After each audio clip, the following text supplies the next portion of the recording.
Tras una reunión con la Comisión Ejecutiva de Coparmex, el futuro titular del Infonavit, Carlos Martínez, aseguró que dará continuidad y fortaleza a los esquemas que han funcionado para apoyar a los derechohabientes.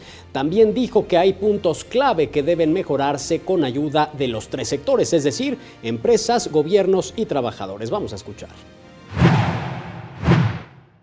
Dos cosas fundamentales. Uno, apoyar a los derechohabientes, y ahí recalco el tema de derechohabientes. Los derechohabientes con menores ingresos, buscar que puedan alcanzar crédito barato y suficiente, que es lo que dice la Constitución política. Y número dos, generar esquemas de comunidad, hacer comunidad. Ha generado gran tranquilidad y sobre todo gran optimismo entre esta comisión ejecutiva y también entre las empresas desarrolladoras de vivienda.